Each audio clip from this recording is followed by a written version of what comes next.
ಕಲಬುರಗಿ ಜಿಲ್ಲೆಯ ತಾರ್ಫೆಲ್ ಬಡಾವಣೆಯಲ್ಲಿ ಲಿಂಗರಾಜ್ ತಾರ್ಫೆಲ್ ರವರ ನೇತೃತ್ವದಲ್ಲಿ ಶ್ರೀ ಮರ್ಗಮ್ಮ ಹಾಗೂ ದುರ್ಗಮ್ಮ ಜಾತ್ರಾ ಮಹೋತ್ಸವದ ನಿಮಿತ್ತ ದೇವಿಯ ತೇರು ಎಳೆಯುವ ಮುಖಾಂತರ ಜಾತ್ರಾ ಮಹೋತ್ಸವವು ಅದ್ದೂರಿಯಾಗಿ ಜರುಗಿತು.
ಪ್ರತಿ ವರ್ಷದಂತೆ ನಮ್ಮ ತಾರ್ಫೆಲ್ ಬಡಾವಣೆಯಲ್ಲಿ ದುರ್ಗಮ್ಮ ದೇವಿ ರಥೋತ್ಸವ ಹಾಗೂ ಭುವನೇಶ್ವರ ದೇವಸ್ಥಾನದ ಒಂದು ಜಾತ್ರೋತ್ಸವ ಎಲ್ಲವನ್ನು ಕೂಡಿಕೊಂಡು ಏನು ನಮ್ಮ ಬಡಾವಣೆಯಲ್ಲಿರ್ತಕ್ಕಂಥವ್ರು ದೂರದ ಊರುಗಳಿಗೆ ಏನು ಮುಂಬೈ ಆಗಿರ್ಬೋದು, ಹೈದರಾಬಾದ್ ಆಗಿರ್ಬೋದು, ಬೆಂಗಳೂರು ಆಗಿರ್ಬೋದು, ಹೀಗೆ ಇನ್ನಿತರ ರಾಜ್ಯಗಳಿಗೆ ಏನು ತಮ್ಮ ಕುಟುಂಬವನ್ನು ನಿರ್ವಹಿಸೋದಕ್ಕಾಗಿ ಏನು ಹೋಗಿರ್ತಕ್ಕಂಥವ್ರು ಎಲ್ಲರೂ ಕೂಡ ಈ ಒಂದು ದೀಪಾವಳಿಯ ದಿನದಂದು ಇಲ್ಲಿ ರಥೋತ್ಸವ ಕಾರ್ಯಕ್ರಮಕ್ಕೆ ಎಲ್ಲರೂ ಕೂಡ ಆಗಮಿಸುವ ಮುಖಾಂತರ ಇಲ್ಲಿ ಅತಿ ದೊಡ್ಡ ಪ್ರಮಾಣದಲ್ಲಿ ವಿಜೃಂಭಣೆಯಿಂದ ಬಹಳ ದೊಡ್ಡ ರೀತಿಯಲ್ಲಿ ಈ ಒಂದು ಆಚರಣೆಯನ್ನು ಮಾಡಲಾಗ್ತದೆ. ಇವತ್ತಿನ ದಿನ ಎಲ್ಲರ ಮನೆಯಲ್ಲಿಯೂ ಕೂಡ ಒಂದು ದೊಡ್ಡ ಪ್ರಮಾಣದ ಒಂದು ಹಬ್ಬದ ವಾತಾವರಣದಲ್ಲಿ ಎಲ್ಲರ ಮನೆಯಲ್ಲಿ ಕೂಡ ಸಿಹಿ ತಿಂಡಿಗಳನ್ನು ಮಾಡುವ ಮುಖಾಂತರ ಎಲ್ಲ ದೂರದ ಊರಿಂದ ಬಂದಂಥ ಬಂಧು ಬಳಗದವರಿಗೆ ಎಲ್ಲರಿಗೂ ಕೂಡ ಇಲ್ಲಿ ಮನೆ ಮಾತಾಗಿರುವಂಥ ಈ ಒಂದು ಜಾತ್ರಾ ಮಹೋತ್ಸವಕ್ಕೆ ಈ ಜಾತ್ರೆಯ ದಿನದಂದು ಭಾಳಷ್ಟು ಏನು ಹೋದ ಸಾರಿಗಿಂತಲೂ ಈ ಸಾರಿ ದೊಡ್ಡ ಪ್ರಮಾಣದಲ್ಲಿ ಎಲ್ಲ ಬಂಧು ಬಳಗದವರು ಬಂದು ಅತಿ ವಿಜೃಂಭಣೆಯಿಂದ ನಡೆಸಿಕೊಟ್ಟಿದ್ದಾರೆ. ದುರ್ಗಮ್ಮ ದೇವಸ್ಥಾನ ಆಯಿತು, ಭುವನೇಶ್ವರ ದೇವಸ್ಥಾನ ಆಯಿತು. ಇವತ್ತೇನಪ್ಪ ಅಂದ್ರೆ ನಮ್ಮ ತಾರ್ಫೆಲ್ ಬಡಾವಣೆಯಲ್ಲಿ ಪ್ರತಿ ವರ್ಷ ಅಂತ ವಿಜೃಂಭಣೆಯಿಂದ ಯಾವಾಗಲೂ ನಮ್ಮ ರಥೋತ್ಸವ ಆಗ್ತದೆ. ಯಾವಾಗಲೂ ನಿನ್ನೆ ಉತ್ಸಾಹ ಇತ್ತು, ಇವತ್ತು ದೊಡ್ಡ ತೇರಿತ್ತು. ಇವತ್ತೇನಪ್ಪ ಪ್ರತಿ ವರ್ಷ ಅಂದರೆ ಬೊಂಬೈ ಇರಲಿ, ಕರ್ನಾಟಕ ಇರಲಿ, ಹೈದರಾಬಾದ್ ಕರ್ನಾಟಕದಲ್ಲಿ ಇವತ್ತು ಪ್ರತಿಷ್ಠೆ ತಾರ್ಫೆಲ್ ಬಡಾವಣೆ ಅಂದ್ರೆ ಭಾಳ ದೊಡ್ಡ ತಾರ್ಫೆಲ್ ಬಡಾವಣೆ. ಅದು ಜಾತ್ರಾ ಮಹೋತ್ಸವ ಅಂದ್ರೆ ಭಾಳ ವಿಜೃಂಭಣೆಯಲ್ಲಿ ನಡೀತದೆ ಯಾವಾಗಲೂ ಪ್ರತಿ ವರ್ಷ ಅಂತ ಈ ವರ್ಷದಂತೆ. ಇವತ್ತು ಶಾಸಕರು ಅಲಂಪುರ ಪಾಟೀಲ್ ಅವರು ಬಂದು ಚಾಲನೆ ಕೊಟ್ಟಿದ್ದರು, ಮುಲ್ಗೇಶ್ವರು ಚಾಲನೆ ಕೊಟ್ಟಿದ್ದರು. ನಮ್ಮ ಶಾಸಕರ ಅಪ್ಪುಗೌಡರು ಬರಬೇಕಿತ್ತು, ಕಾರಣಕ್ಕಾಗಿ ಬಂದಿಲ್ಲ. ಇವತ್ತು ಶಾಸಕರಾಗಿ ಮತ್ತು ಎಲ್ಲರೂ ಬಂದು ಇವತ್ತು ಯಶಸ್ವಿ ಮಾಡಿ ಇವತ್ತು ಲಿಂಗರಾಜ್ ತಾರ್ಫೆಲ್ ಅಣ್ಣವರು ಆಗಿರ್ಬೋದು, ಜಿಂಕೇರ್ ಅಣ್ಣವರು ಆಗಿರ್ಬೋದು, ಮತ್ತು ಸುರೇಶ್ ಅವರು ಇಟ್ಟಿಗೆ ಇರ್ಬೋದು, ಪ್ರತಿ ವರ್ಷ ನಮ್ಮ ಡಿಗಮರ ಅಣ್ಣವರು ಇರ್ಬೋದು, ಇವತ್ತು ದತ್ತು ಅಯಾಳಕರ ಇರ್ಬೋದು.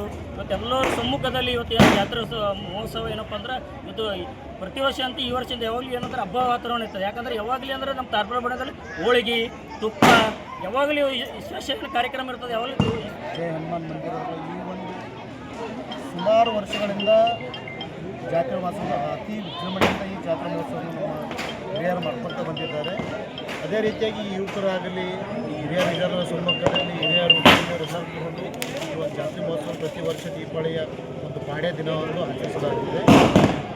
ಈ ಒಂದು ಜಾತ್ರಾ ಮಹೋತ್ಸವದ ವಿಶೇಷವೇನು ಅಂದರೆ ಇವತ್ತು ಭುವನೇಶ್ವರ ಇರ್ಬೋದು, ಹನುಮಂತ ಇರ್ಬೋದು, ಮತ್ತು ಇಲ್ಲಿ ನಮ್ಮ ದುರ್ಗಮ್ಮ ಈ ಒಂದು ದೇವರಿಗೆ ತಾವು ಯಾವಾಗಲೂ ಭಕ್ತಿಯಿಂದ ಏನಾದರೂ ತಾವು ಬೇಡ್ಕೊಂಡು ಮಾಡಿಕೊಂಡೋಗಲಿ. ಎಲ್ಲರಿಗೆ ದೀಪಾವಳಿ ಹಬ್ಬದ ಶುಭಾಶಯಗಳು. ಎಂದಿನಂತೆ ಪ್ರತಿ ವರ್ಷವೂ ಈ ವರ್ಷವೂ ಕೂಡ ದುರ್ಗಮ್ಮ ಜಾತ್ರೆ ಏನು ನಮ್ಮ ಏರಿಯಾದಲ್ಲಿ ಹಮ್ಮಿಕೊಳ್ಳಲಾಗಿದೆ. ಆದ ಕಾರಣ ಅನೇಕ ಭಕ್ತರು ಬಂದು ದೇವಿಯ ಆಶೀರ್ವಾದ ಪಡ್ಕೊಂಡು ಹೋದರು. ಹಾಗಾಗಿ ಇಲ್ಲಿ ಪುರಾತನ ಇತಿಹಾಸ ಭಾಳ ದೊಡ್ಡ ಇತಿಹಾಸ ಅದ. ಈ ಇತಿಹಾಸ ನಮ್ಮ ಹಿರಿಯರಿಗೆ ಅದ. ಈ ಇತಿಹಾಸದ ಬಗ್ಗೆ ನಮಗೆ ಅಷ್ಟೇನು ಮಾಹಿತಿ ಇಲ್ಲ. ನಮಗೆ ಯಾವಾಗ ತಿಳಿಲತ್ತದ ಅವಾಗಲಿಂದ ನಾವು ಜಾತ್ರೆ ಮಹೋತ್ಸವದಾಗ ನಾವು ಭಾಗವಹಿಸ್ಲತ್ತೀವಿ.